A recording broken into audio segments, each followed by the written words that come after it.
welcome to my channel. My name is Riley if you don't know me. But if you know me, hi, hello, welcome. If you don't know me, hi, hello, welcome. I am so happy that you're here. Today's video is gonna be me talking about my experience with an endoscopy, or having a scope or a camera down my throat.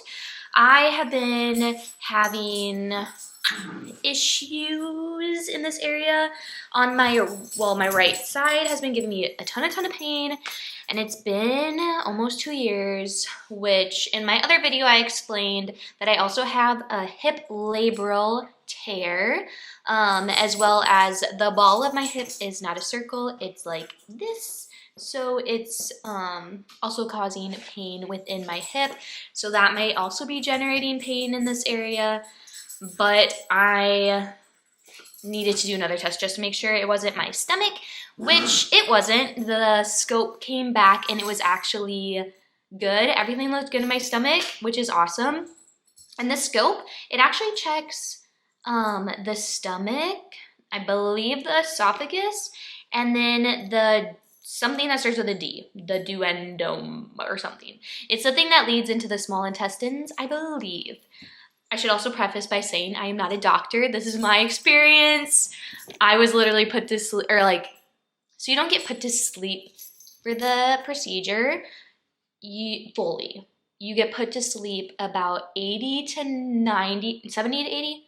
I don't know, 80 to 90%. So you're not fully sleeping, but I don't remember really any of it.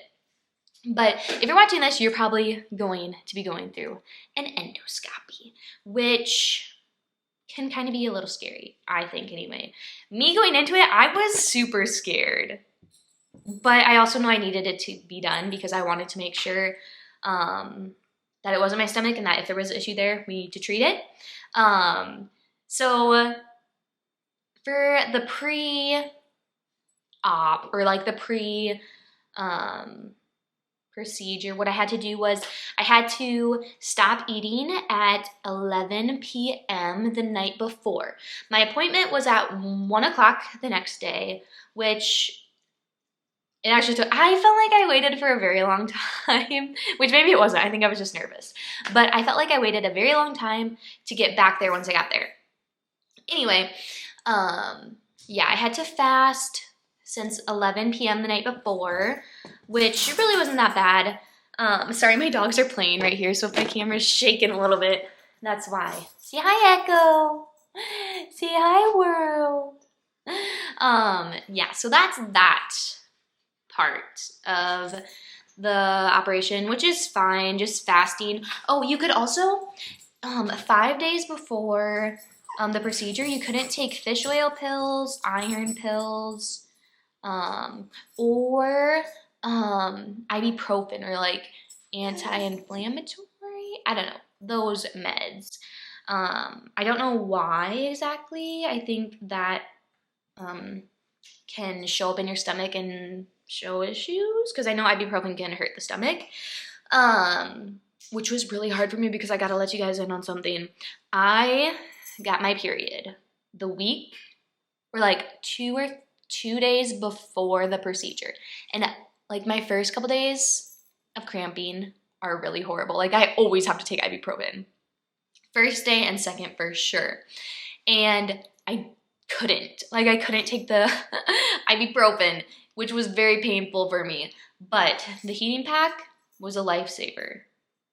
I had the heating pack on like 24/7. I didn't really sleep for that first night because I was in so much pain, but the heating pack helped so much, which shout out to my grandma, because she's the one that told me about the heating pack, which maybe I should have known about that, but that helped a lot.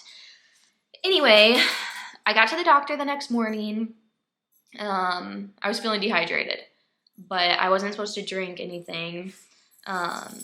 So they brought me to the back, they put me on a bed. I feel like I should ask more questions because I was panicking. And if you have anxiety, you know that feeling.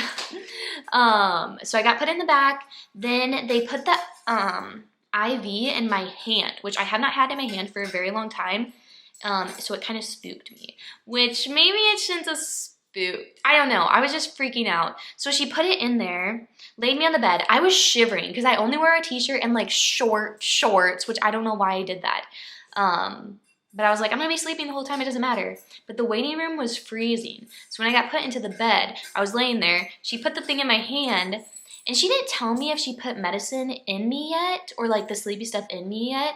She was just like, okay, the doctor will be here in like 15 or so minutes. So I'm like, okay, she put something in me, and that's probably gonna start working in that amount of time, like 15 minutes. So I'm laying there, and all of a sudden my leg starts shaking a little bit, and I'm like, okay, maybe this is just like a reaction to the medication that she put in me. And then like a few minutes later, both my legs are shaking a little bit. I'm like trying to calm them. I wrap a blanket over me because I had a blanket there. I'm like, maybe I'm just cold. So I'm wrapping myself up. I'm like shaking at this point uncontrollably. And I called the doctor over and they started walking my way. So I'm like, excuse me, am I supposed to be shaking like this? And then they're like, oh, you're just nervous. Try to relax. Everything's fine. And then I was like, does the medication do this? And then they were like, oh, we haven't given you anything yet, which was pretty embarrassing because I thought I was having a reaction to the medication, but they didn't even put any medication in me. Anxiety is a crazy thing and can definitely do whack stuff to you, but gotta breathe in through your nose and out through your mouth, and pretty soon, before you know it, they wheeled me into the other room. And then they dimmed the lights, which I really appreciated. I don't know if they do that for everyone, but I like dimming the lights. And then they automatically had me flip to my side. So I was laying on my left side. And then they wrapped like this headband. It looked like a headband, but they wrapped it around like this part of my head. And then it was had a tube on it, or not even a tube. It was like a 2-inch cylinder. And then that like went in my mouth and I had a bite on it so that they had a good opening. And it wasn't that big at all. It was just a little tube. Like I felt like my mouth was like this wide. Maybe, if even. It's not like at the dentist when they like put it open really large. So they did that. They had me flip over. They were super nice. They were asking me questions, what I do for a living, and everything, which was awesome. And then I heard the doctor say like, okay, you can start giving her medicine. So then they gave that to me and I just closed my eyes and I'm like, I'm going out. Like, I don't want to be awake during this. I don't want to try to be awake. I'm going to just take a nap right now. So I just laid on my side. Then they also put the oxygen through my nose. And then they told me to try to breathe through my nose the whole entire time, which in my mind, I'm like, okay, if I'm at 80 to 90% sleeping, I'm not going to be thinking about my breathing. I'm probably going to be sleeping. So, next thing before you know, like I was out. Well, I heard him say, okay, give her more medicine. And then I was out. And then I remember waking up in the waiting room. It literally took like 5 minutes, if even, maybe like 2.5 minutes. It just took me a little longer to wake up. So my husband was waiting in the waiting room. Thank you, Joshua, for that. I don't know why I called him Joshua. Literally never call him that, but that's my husband.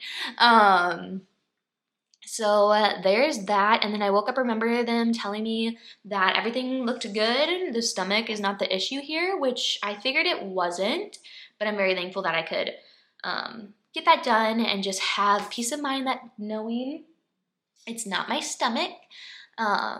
So we're just going to continue to look at other areas, I think. I still believe it's my gallbladder, but we'll get that checked out. But that was my experience with the endoscopy. My doctor, the GI specialist, was very good, and I was knocked out. Oh, afterward, when I got out, I didn't have any pain at all. My throat didn't hurt at all. Nothing. I was feeling actually very silly, like laughing a little bit from the, I don't know, anesthesia. And then I got home. I was like a little sleepy or whatever. And then I went to bed that night, still feeling fine. In the middle of the night, I flipped to lay on my side, my left side, and all of a sudden, it like came back to me of everything that happened. So I was laying in my bed. It was like 3 a.m, laying in my bed on my left side, and I felt the camera going down my throat. And I was like, ow, ow, ow, like, why is my throat hurting? And then I like opened my eyes. I'm like, oh my goodness, I think it's because I was like, I replicated what I was doing at the office So my mind maybe still was working through something, and I felt like nothing painful, but I was like, oh, interesting. That's what it felt like. So I couldn't lay on my left side that rest of that night because I kept thinking about the procedure. And then the next morning, my throat hurt a little bit. It almost felt like I was getting a little cold. And then the next day, same thing, just a tad, barely at all. Like I was just like, oh, I feel like I need a little extra vitamin C. And then the next day, perfectly fine, no issue. So if you need an endoscopy, don't be scared. You'll be put out almost. And it's really fine. The procedure, for me anyway, everything went fine, and I'm super thankful for that. But I hope that this could be helpful. I hope that listening to this can give you a little insight on what your experience might be like. But let me know down below if you've had an endoscopy and what your experience was with it, because I did not really research it before I went in, which I kind of wanted to, but sometimes I research things and I just get too much anxiety. So that's me. But I hope this can help a little bit, or help someone, because I think I like listening to this stuff, so I think you will too. But thank you for listening. I hope you guys have a great day or a great morning or whatever time it is that you're listening to this. But like and subscribe. Thanks again. Bye.